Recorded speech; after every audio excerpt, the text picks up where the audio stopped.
হযরত ওমর রাতের বেলায় সবাই ঘুমাচ্ছেন, হযরত ওমরের ঘুম নাই।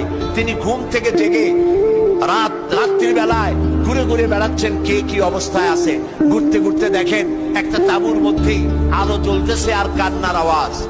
আস্তে করে কাছে গেছেন, যে দেখেন একটা মেয়ে লোক কি জন্য রান্না করতেছে আর বাচ্চাগুলি পাশে বসে কাঁদবে। তিনি ভিতরে ঢুকে বললেন, আচ্ছা মহিলা, তুমি এত রাত করে রান্না করতেছো কেন? এই বাচ্চাগুলি ক্ষুধায় কাঁদতেছে, যদি তুমি সন্ধ্যা রাত্রে রাঁধতে তাহলে তার অসুবিধা হতো না।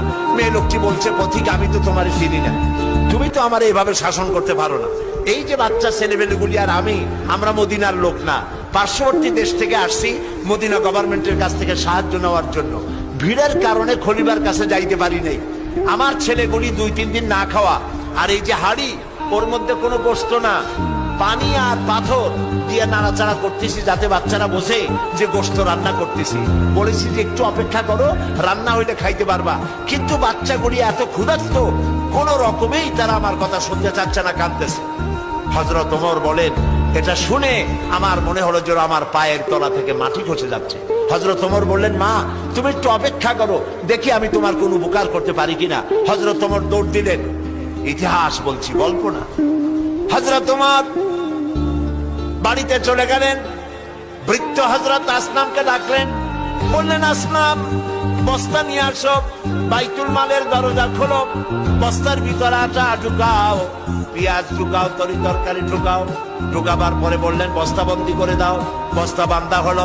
হযরত ওমর বলেন, আসলাম রে, এবার এই বস্তাটা আমার মাথার উপরে উঠায়া দাও।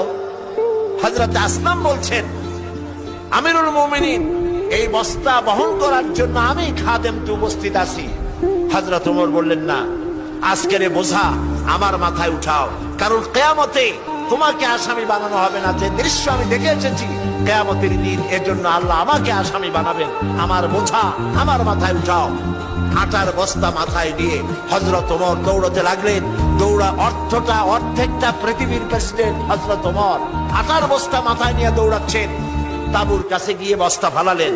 বস্তা খুলে আটা বের করে বললেন, মা রুটি বানাও। নিজে তরকারি কুটলেন, রান্না হয়ে গেল। তিনি বললেন, বাচ্চাদের আমি খাওয়াই, তুমি তোমার মতো খাও। 2 বাচ্চা 2 উরুতে নিয়ে হযরত ওমর বাচ্চাদেরকে রুটি খাওয়াচ্ছেন।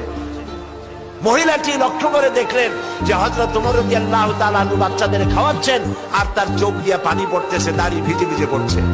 মহিলা বললেন, পথিক, তুমি যে কে আমি তো তোমারে চিনি না, তবে আমার মনে হয় এই দেশের বাদশা ওমর না হইয়া তোমার মতো মানুষ যদি বাদশা হইতো তাহলে আমাদের কপাল বোধে আরো ভালো হইতো।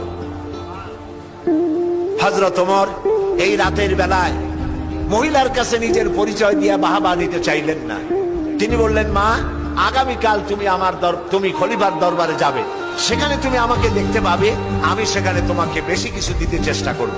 মহিলা পরের দিন হাঁটতে হাঁটতে চলে গেছে খলিফার দরবারে। যায় দেখে চেয়ারের উপরে যিনি বসা, রাতে যিনি আটার বস্তা মাথায় করে নিয়া রান্না করে বাচ্চাদের কোলে করে খাওয়াইছেন, তিনিই তো খলিফা। মেয়ে লোকটি থরথর করে কাঁপতেছিল।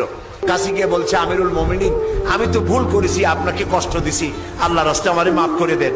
হযরত ওমর দাঁড়ায় গেলেন, বললেন, বুড়ি, বললেন, মা আমার কাছে মাফ চাইও না, উল্টা বরং আমারে মাফ করো তুমি, কারণ তুমি বলার আগে আমি খোঁজ নিয়ে তোমার কাছে খাবার যে সময় মতো পৌঁছতে পারিনি, এই জন্য কিয়ামতের দিন তুমি আমাকে আল্লাহর দরবারে আসামি বানাইও না। সুবহানাল্লাহ। এই ছিল ইসলামী রাষ্ট্র।